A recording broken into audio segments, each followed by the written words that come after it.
mindenkit, és hát először is hadd köszönjem meg, hogy ennyien eljöttetek, és velem együtt ünneplitek ezt a napot. Természetesen Gáboréknak is, és Krisztinának is szeretném megköszönni, hogy hozzájárultak ahhoz, hogy a könyvet kiadhassuk.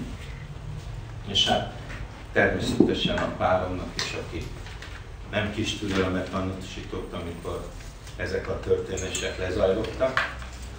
És hát a gyermekeimnek is, hiszen nekem ők azok, akik mindig erőt adnak, és mindig belőlük meritek, hogy hogyan tovább. Hát ugye, ahogy már bevezetőben elmondtál, ugye ez a könyvnek nagyon kalandos története volt, hiszen én már nagyon régen szerettem volna megírni azt, hogy miért probléma ma a párkapcsolat az emberek életében, miért olyan nehéz. Tehát ha két ember szereti egymást, ez miért olyan nehéz? És hát annak idején ez körülbelül egy időben zajlott, amikor elkezdtem tanítani, és megírtam a fejlődés iskoláját, és a két könyvet párhuzamosan írtam, meg egy regényt is, de hát azt már nem fogom elkezdeni. De aztán a fejlődés iskoláját azt újraírtam, és azt mondtam, ez most nincs erőm, hogy újra nekiálljak a párkapcsolatos könyvnek. Hát eltelt pár év, és csak azt gondoltam, hogy mégis meg kéne ezt írni. Úgyhogy el is kezdtem megírni, tartottam róla előadásokat. Én mindig nagyon sokszor előadásokat tartok akkor, amikor el szeretném mondani, amit gondolok. És arról rögtön előadásokat is tartok, mert amíg a fejemben vannak a gondolatok, addig sokkal jobban megy. Hát meg is írtam, és hát kiadás előtt állt a könyv, már akkor is azon tépelődtem, hogy a kiadást hogy ejtsem meg, vagy hogy mikor kellene, hogy kellene. Amikor egyszer színházba készültünk a párommal, behoztam a számítógépet a külső Winchesterrel együtt, és akkor mondom, kimentek rá mindent a külső Winchesterre, ki is mentettem, betettem a táskámba, beadtam a kocsiba, mondom, itt a udvaron semmi baja nem lesz, de elkezdett esni az eső, és mi épp színházba készültünk, hát mondjuk, akkor ne ázzunk el, odaállok a színház elé a kocsival, odaálltam, és a történet onnantól kezdve nagyon izgalmas, beszálltam a kocsiba, mondom, valami nem stimmel, kiszálltam, benéztem a csomagtartóba, ami üres volt. Tehát mindenestől eltűnt minden, úgyhogy ez a könyv, akkor is úgy gondoltam, hogy ezt akkor most megint nem kell megírni, de azért elég erőszakos tudok lenni magammal is, úgyhogy nem mondom, meg akarom írni. És egyszerűen nem tudtam. Nagyon fura volt számomra, hogy akármit írtam le, mindig arra gondoltam, hogy milyen volt az előző, és azt nem így írtam. És akkor nem tetszett, akkor átírtam. Hát az első fejezetnél tartottam körülbelül 5 év alatt. Képtelen voltam. Ahogy elolvastam, újraírtam az egészet, kitöröltem. Megint, és teltek múlta, és nem. És akkor idén, ugye a tanítványok tudják, hogy filmklubot vezetek, és akkor a filmklubban a Lopott Szavak című filmet vetítettem, aminek csak egy mondatban a története, hogy az egyik író elveszti a regényét, és mások kiadják, és hatalmas siker. Arra mondom, mert ezt nem játszom. És akkor azt mondtam, hogy most megírom, és akkor 2 hónap alatt sikerült megírnom a könyvet. De nem is a megírást tartom én ebben a könyvben a legfontosabbnak, hanem sokkal inkább azt, hogy én azt gondolom, hogy minden ember életének a párkapcsolata motorja. Tehát, ha az embernek van egy autója, akkor a motorjára nagyon vigyáz. Lehet, hogy a futómű elromlik, lehet, hogy elromlik a fékberendezés, elromlik minden. De a motor az a lelke, arra mindig vigyázunk. És akkor arra gondoltam, hogy akkor miért nem vigyázunk a párkapcsolatra? És nagyon sokszor és nagyon sok könyvet olvastam én arról, hogy mi a párkapcsolatok problémája. Nyilván van, amivel egyetértek, van, amivel nem. De egy dolog mindenhol zavar. Ha elmondom a puposnak, hogy pupos, nem fogja magát jól érezni. Én így gondolom, hogy minden ember így van, hogy ha elmondják, hogy mi az ő baja, ez nagyon jó dolog. De ahogy az orvoshoz elmegy az ember, és azt mondja, jó, doktor úr, de mi a megoldás? Hát azt nem tudjuk. Szóval ezt így nem lehet. És akkor arra gondoltam, hogy egy olyan könyvet kellene írnom, amiben megpróbálom megmutatni, hogy mik a megoldások. Nyilvánvalóan minden ember sorsában az egyéni út a lényeg. De mégis azt gondolom, hogy mindegyikünknek vannak közös pontok az életében, még akkor is, hogyha ezt mi nem tudjuk. Az emberi gondolkodás az nagyon-nagyon egysíkú és kiszámítható. Tehát én azt gondolom, hogy ha az ember képes a sorssal együtt gondolkozni, és képes olyat lépni, ami nem az egóját, és nem a racionális gondolkodását támogatja, hanem tényleg az egységet, akkor szerintem minden párkapcsolat megoldható lenne. És ebben a könyvben ezt próbáltam leírni, hogy ez hogy is működik. Hogy lehet ezért tenni? Azon túl, hogy tudjuk, hogy mi a probléma. Mert mindenki tudja, hogyha valami nem működik a kapcsolatában, miért nem működik. Mindannyian tudjuk. Van, aki egzisztenciális problémákkal küzd, van, aki szexuális problémákkal küzd, van, aki önelfogadási problémákkal küzd. Mindenki meg tudja mondani, hogy éppen mi a baj. De mit kell tenni? Tehát mit teszek akkor, hogyha ezek a problémák előállnak? Tehát van-e egyáltalán lehetőség? Mert én nagyon szkeptikus vagyok abból, hogy egy tönkrement párkapcsolatot majd megjavítunk. Én nem ezt gondolom. Én azt gondolom, hogy a párkapcsolat az egy élő világ, egy élőlény, mondjuk így, akit állandóan segíteni kell, állandóan táplálni kell, és hogyha hagyjuk, mert én ezt látom, tehát hogyha feltesszük az embernek a kérdést, mikor teszünk igazából a párunkért, vagy a párkapcsolatunkért, de már nem működik. Nem kéne akkor tenni, mikor működik. Tehát, hogy én azt gondolom, hogy mint mindenben sokkal könnyebb a dolgokkal elébe menni, és úgy élni, hogy működjön, mint amikor már nem működik, akkor azon gondolkozunk, hogy hogy kéne helyrehozni ezt a problémát. Hát én azt gondolom, hogy helyrehozni nagyon-nagyon ritkán lehet. Az már olyan szintű élethelyzetváltozás kell, ami teljesen megváltoztatja a kapcsolatot. De ami működik, az mindig jóvá lehet. Tehát mindig jobbítani lehet. Ugye nagyon fura a mai társadalom, hiszen gondoljuk el, hogy az, aki stabilitásra vágyik az életében, az a mai társadalomban hátrányban van. Hiszen, hogyha valaki ragaszkodik ahhoz, hogy legyen saját otthona, és ott akar felnőni, ahol megszületett, ő hátrányban van. Hátrányban van az, aki mondjuk az anyanyelvén szeretne élni, mert azt mondják, hogy az az érték, aki idegen nyelven beszél. Hátrányban van, aki egy nagy családot szeretne, mert azt mondják, hogy azt nem, ebbe a világban nem lehet gyerekeket vállalni. Tehát mindenki, aki tradicionálisan gondolkodik, hátrányban van. És én azt gondolom, hogy egyet viszont nem tudnak azok, akik erről beszélnek, hogy másként meg nem lesz párkapcsolat. Tehát el lehet gondolkozni azon, hogy belevágunk-e abba, hogy éljük azt, amit a mai világ és a mai társadalom sugall felé. Mindenki legyen önmegvalósító, mindenki legyen önálló, mindenki élje úgy az életét, ahogy ő szeretné, meg kell próbálni. Én erre mindig azt szoktam mondani, nekem nem az a dolgom, hogy bárkinek az életét minősítsem. Soha.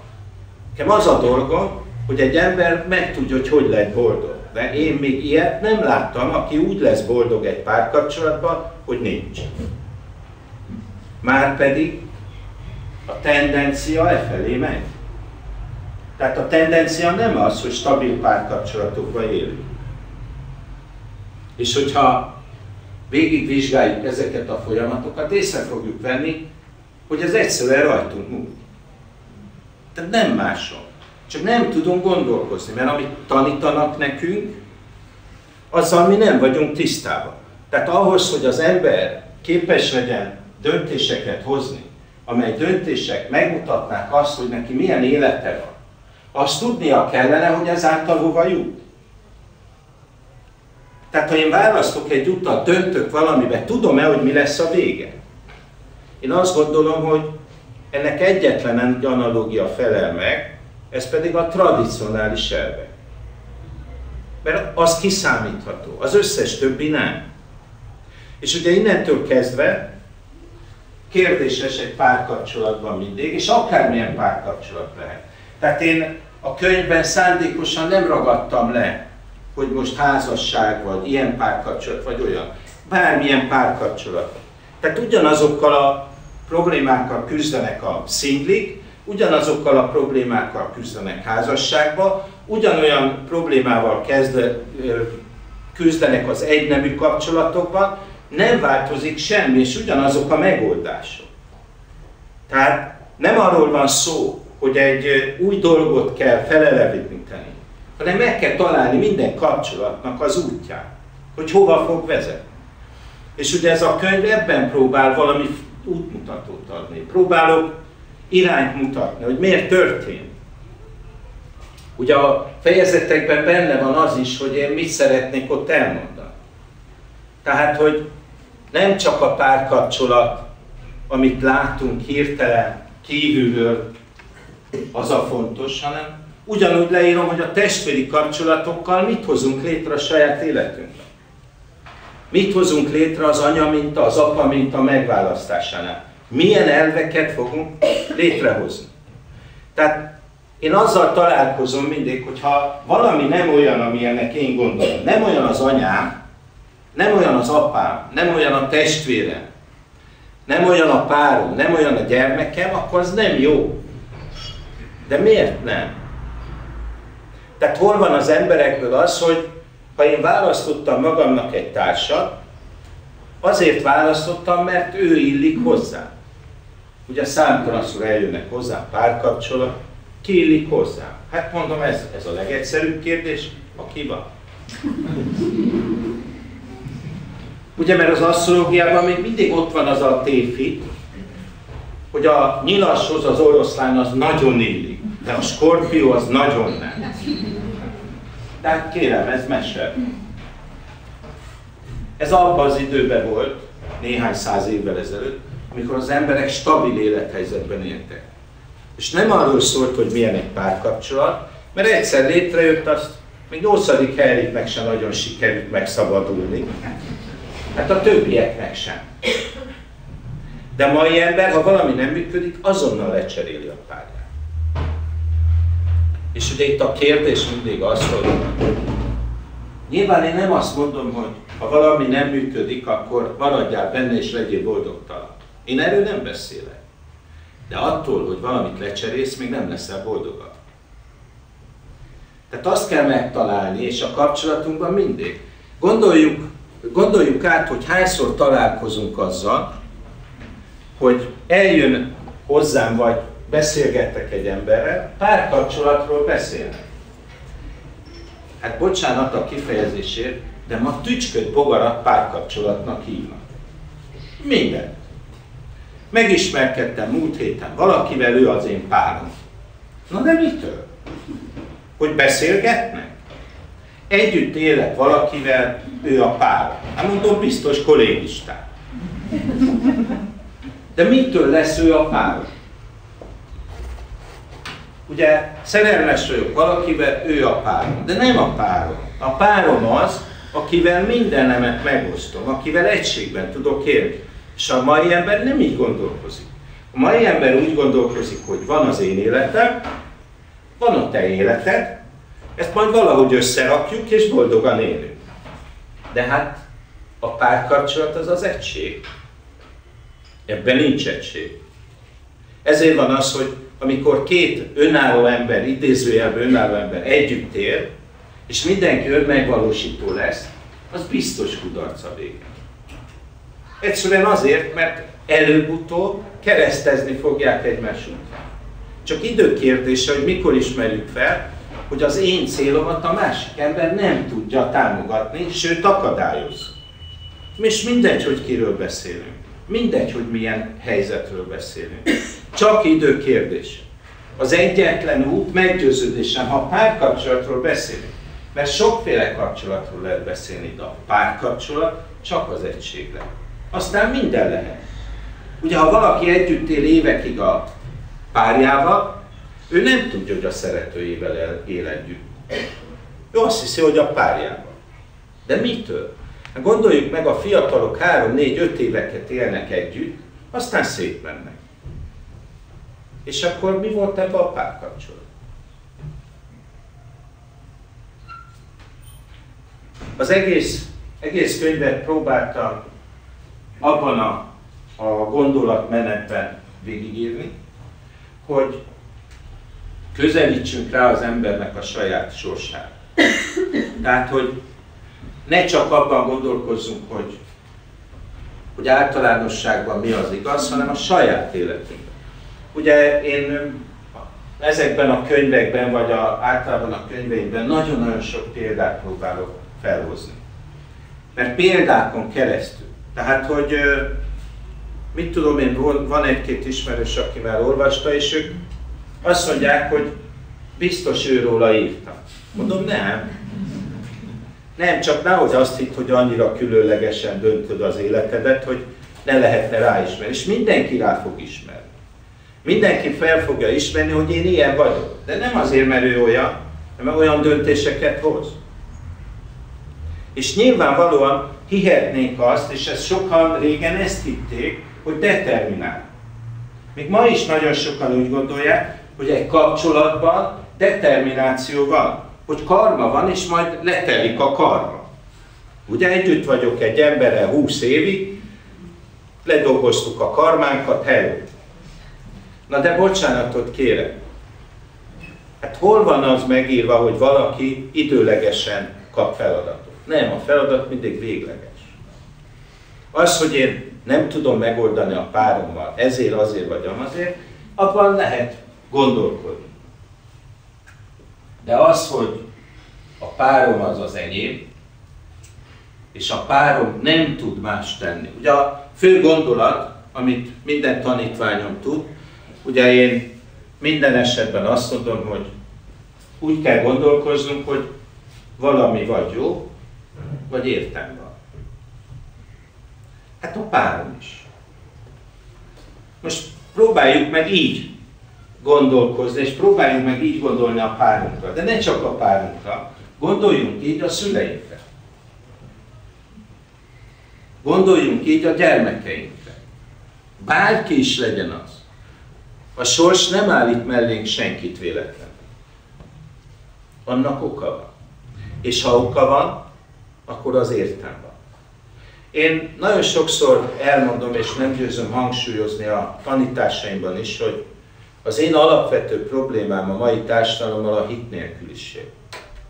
Nincs hitünk. Persze a tanítványokat is meg szoktam kérdezni, hogy hisznek-e abban, hogy nincsenek véletlenek. Persze. Hát még nem vele történik. Addig mindenki nagyon hisz abban, hogy nincsenek véletlenek. Mert ameddig a másikkal történik, amíg a másikkal történik a rossz, velem a jó, addig nincsenek véletlenek. De ha velem történik, akkor mindjárt keresem a hibást. És nem tesszük fel azt a kérdést, hogy ez miért történt. És a párom is, ha tesz valamit, ő nem tehet ellenem. Olyan nincs, hogy a párom ellenem tesz valamit. Olyan van, hogy a párom olyat tesz, amit én nem szeretnék. Ilyen van. Ilyen nagyon sűrűn van, sőt, főleg ez lesz. Ugye a tanítványok mindig szoktak mosolyogni, amikor már elsőben elmondom, hogy a párkapcsolat nagyon egyszerű szabályok között működik. Első pont, a pár a nyílt ellenség. Ugye ez így furán hangzik, de az asztrológiában ugye a deszcendens, a párkapcsolat háza, az a nyílt ellenségek területe. Ugye hát azt egyikünk se gondolná, hogy a párja a nyílt ellenség, pedig az. És nem azért, mert ellenem van, hanem ő azt kapja feladatul, hogy megtanítsa nekem, hogyha kell, az egómról le tudjak mondani. Az egy más kérdés, hogy miért mondok le. Mert ugye ha szerelmes vagyok, akkor egy kicsit könnyebb lemondani az egómról, mint ha belém szerelmesek. Persze, ezek mind könnyebbségek. Ugye minden pozícióban, amiben én irányítok, jobb megélni az egót. Igen ám, de a párunkkal, és ezért van ugye az aszcendens-deszcendens tengely. A páromnak az a dolga, hogy lemondasson az egómról. Segítsen benne. Mert ugye az lenne a lényeg, hogy a párom segít. Én nekem meggyőződésem, hogy minden ember könnyebben boldogul a másikkal együtt. Én nem látom azt, hogy a függetlenség, a magány, az egyedüllét, az lenne a boldogság útja. Mert ha az, attól én elnézést kérek. És akkor tévedtem. Csak hát az a baj, hogy abban a szobában már néhány ezeren megfordultak. Ugye ennek a könyvnek az alapja már 42 000 horoszkóp. 42 000 olyan horoszkóp, amit én elemeztem. Nem adattárból, hanem én személyesen, egyesével én püföltem be a gépbe, és én elemeztem. De ebbe a 42 000 horoszkópban egy sem volt, hogy azért jöttem, mert boldog vagyok egyedül. Egy sem. Nagyon sok olyan volt, aki szeretett volna párkapcsolatot. Sok olyan volt, aki megszabadulni szeretett volna tőle. Nagyon sok ilyen van. És én nem vitatom. Én tényleg nem gondolom azt, hogy az embernek boldogtalanul le kell élni az életet. De továbbra is az az elvem, hogy a boldogság az nem azon múlik, hogy az történik-e, amit én akarok. Mert ugye megint a kedvenc mondásaim közé tartozik, ugye a templomban elmondjuk, hogy jóban, rosszban. Tehát a jóban, rosszban, nekem jó, neked rossz. És akkor az rendben van. De arra is gondolunk, hogy nekem rossz, neked jó. Hát arra nem. Arra soha nem gondolunk, pedig az is benne van. Hát gondoljuk el, hogy milyen elhalálozási statisztikák lennének, ha a holtodigla, a holtomigla hirtelen bekövetkeznek. Nagyon furán éreznénk magunkat, vagy nem gondoljuk komolyan? Vagy ezt csak, hát mondjuk. De akkor mit akarunk komolyan venni? Mert ezek a kérdések vannak. Higgyük el, hogy az emberi tudat az úgy működik, nagyon egyszerű, hogy amit ő jónak lát, mindig abba az irányba megy. Mindannyian. Nem tudunk, tehát képtelenek vagyunk úgy dönteni, amit nem látunk jónak. Valamiért azt mindenképpen jónak kell látni. Na most ez az egyik titka a párkapcsolatban. Ha nekem jónak kell látnom, akkor tegyek meg azért mindent, hogy jónak láthassam. Tehát ne azt várjam, hogy ő magától legyen jó.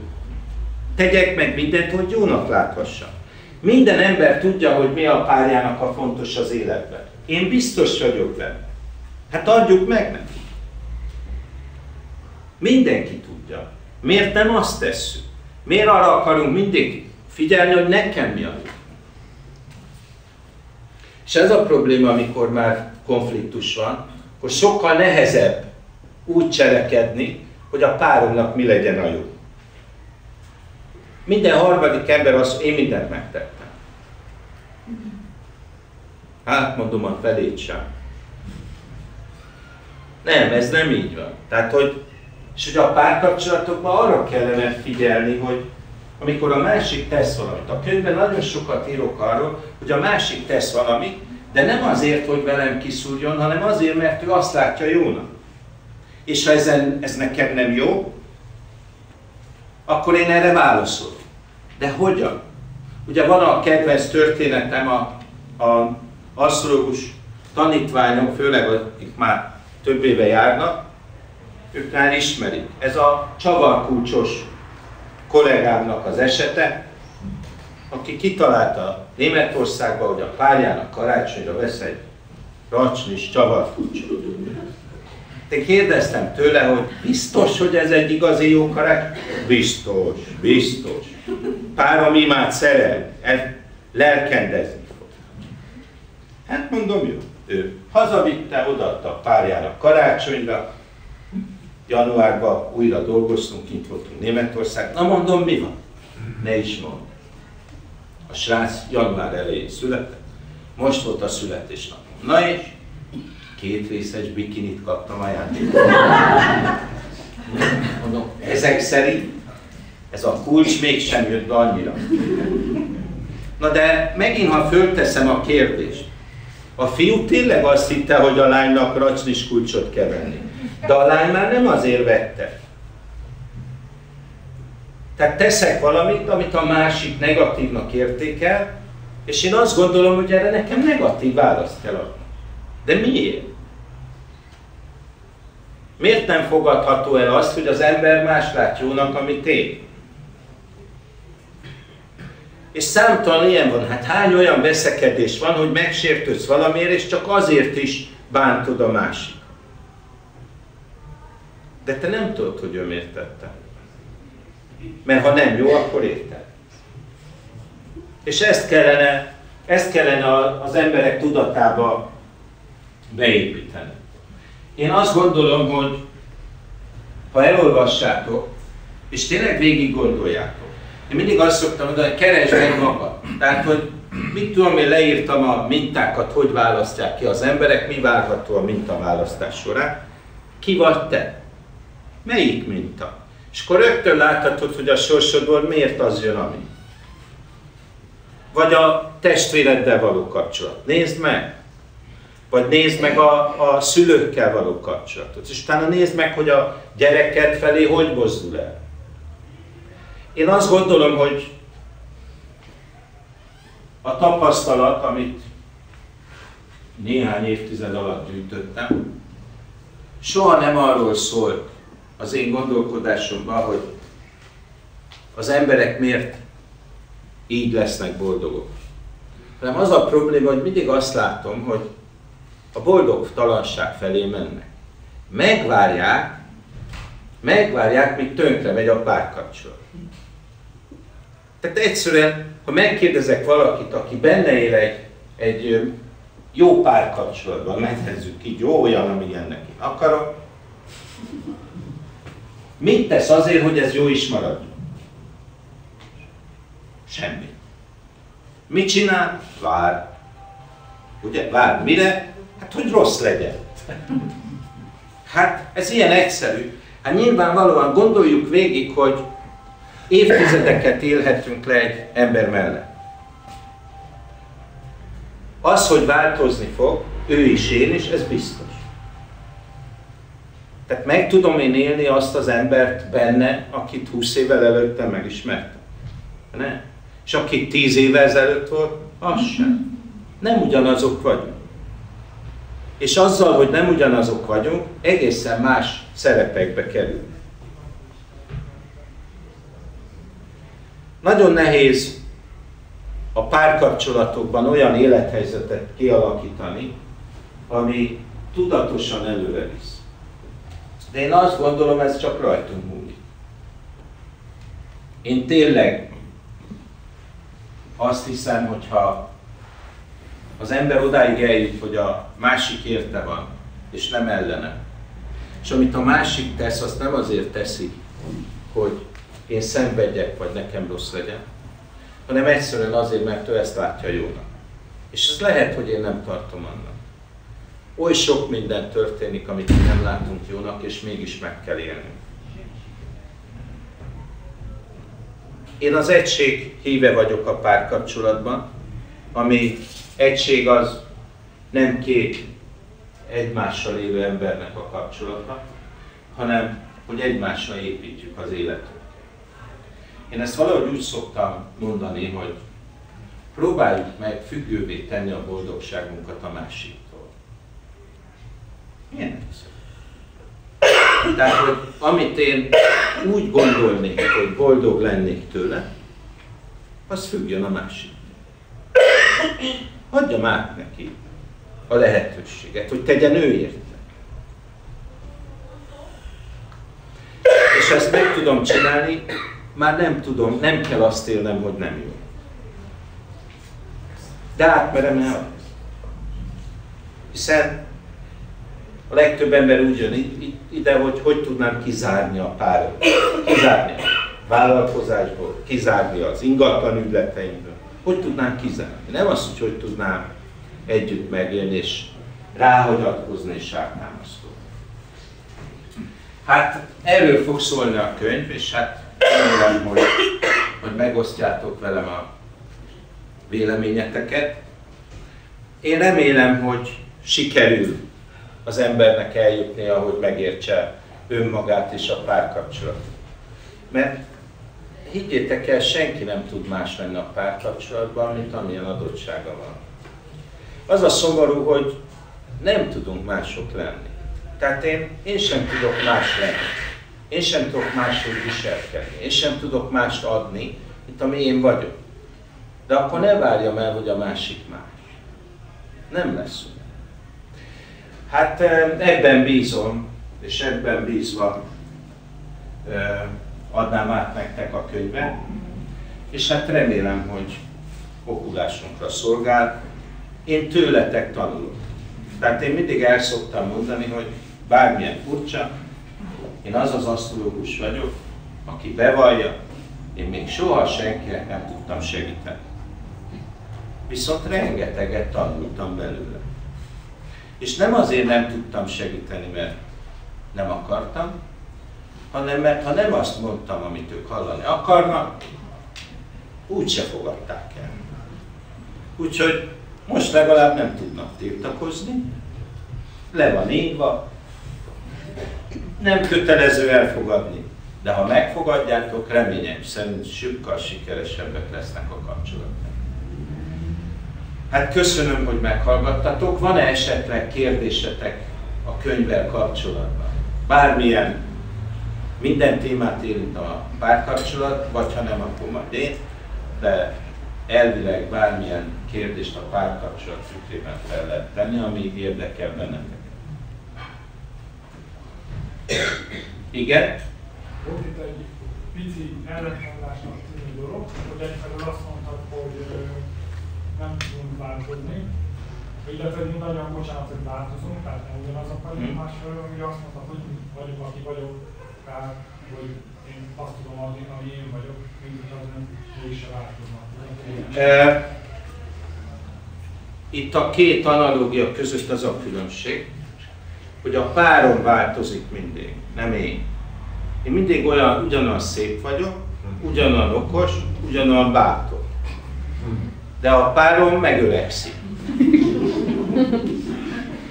Na most ezért van az, hogy én nem tudok csak önmagam lenni. Ő sem tud csak önmaga lenni. Ezért én látom rajta a változást, de én magamban nem érzékelem. Tehát ugye mindannyian tudjuk, tehát én magamról tudom, leállok focizni, ugyanazt a cselt szeretném megcsinálni, mint 20 éve. Meg tudom csinálni, csak utána a térdemet vissza kell rakni a helyére. Nem tudom megcsinálni, de a fejemben meg tudom csinálni. Ugye a fejemben 30-szor rugdosom a gólokat. Ott a labda, ülök, ha elgurul a gólvonal. Hát így működünk mindannyian. És ugye a párkapcsolatban is így működünk. Tehát egyikünk sem érzi, hogy ő milyen, de a másik pontosan látja. És erre gondolok azt, hogy én nem tudok más lenni, de közben folyamatosan változom. De én nem tudok, mert belül mindannyian kortalanok vagyunk. Mert ha nem vagyunk kortalanok, akkor már megélhatott a társadalom, hogy elhittük, hogy megöregettünk. Pedig nem. Csak mást látunk.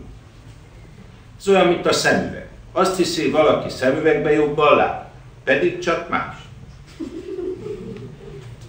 Nem látja jobban. Nézem a meccset szemüvegbe, ugyanannyi az eredmény, mint szemüveg nélkül. Akkor mi lenne jobb?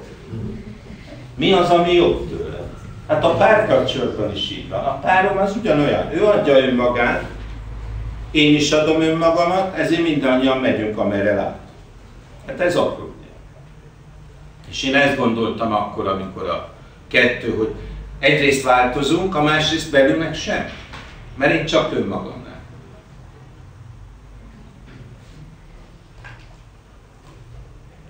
Van-e még esetleg kérdés?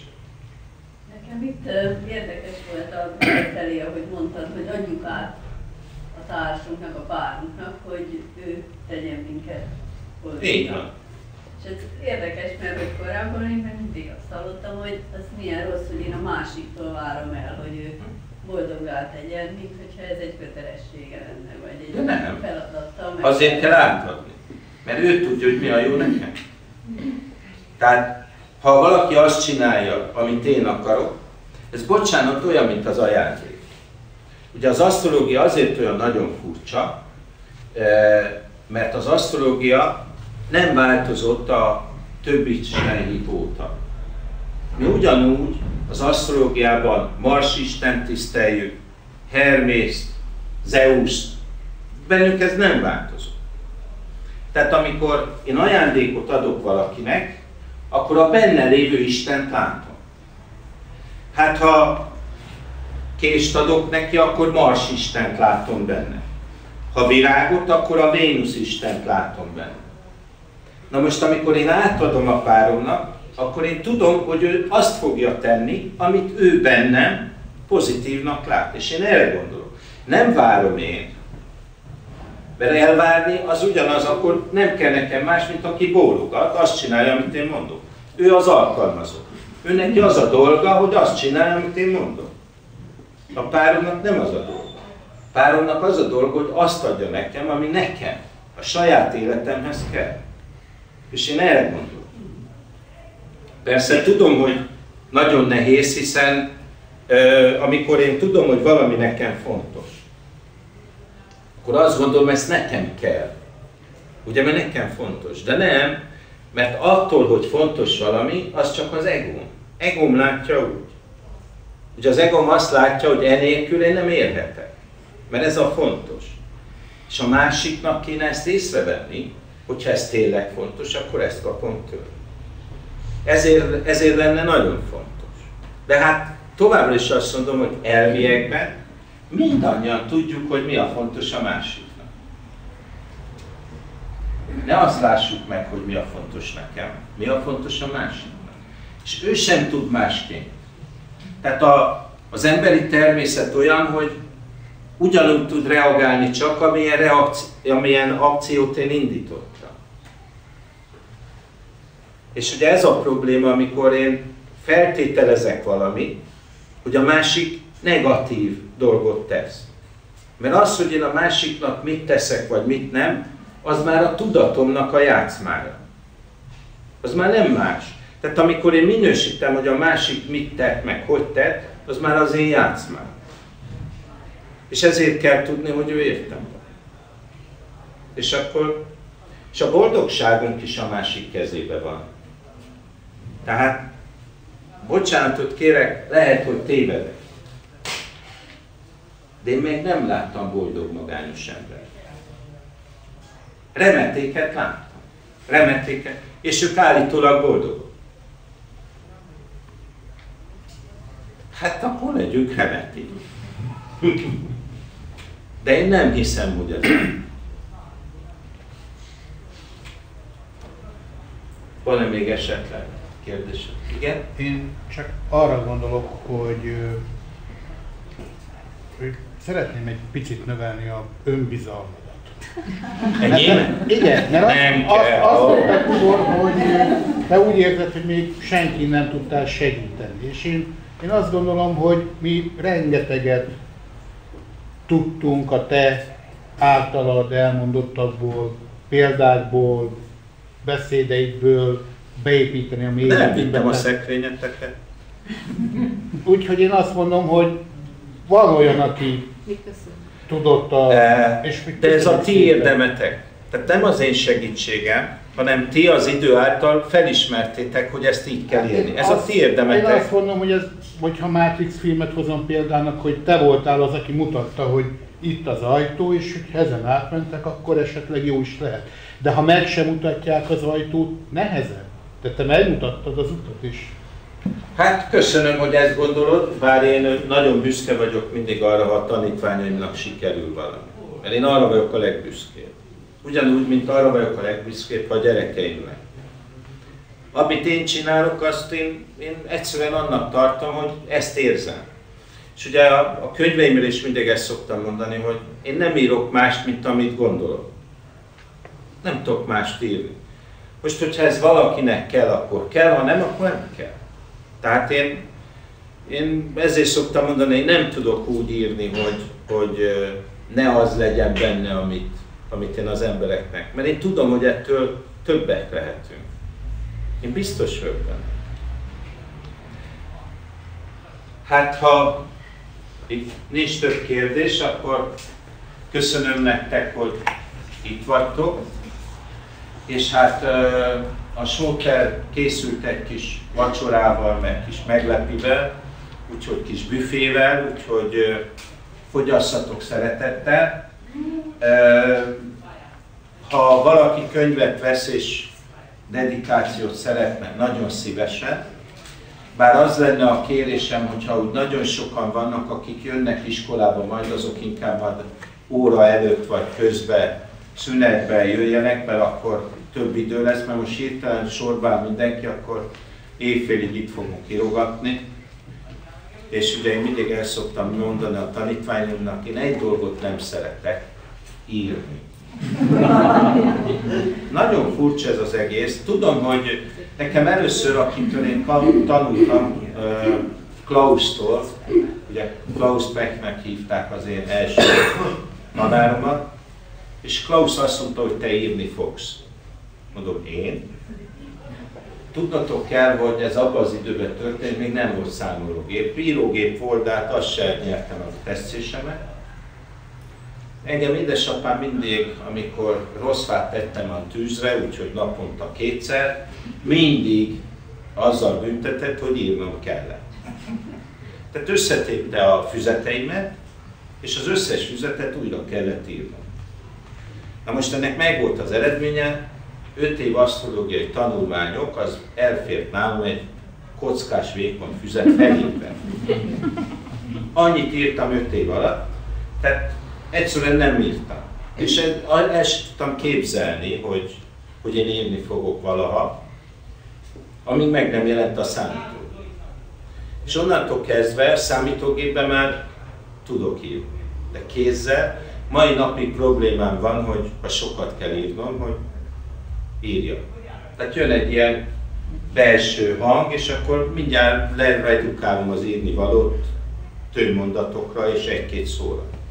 Tehát én annak idején, mikor vizsgáztam, akkor kik mondták, hogy készüljek fel, mondtam, jó, írtam egy szót, kész vagyok. Ugye ez annak idején azért volt izgalmas, mert ugye az agykontroll tanítja a memóriafogást. Én ezt gyerekként is használtam, hogy egy szó, és arról a szóról eszembe jutott minden. És vizsgálni is mindig így vizsgáztam. Nem mindig örültek, hogy kiállítottam egy szóval, de ez van. Hát köszönöm nektek, és akkor szeretettel, aki szeretné, dedikálok, ha pedig fogyasszatok egészséggel. Köszönöm szépen, hogy itt vagytok.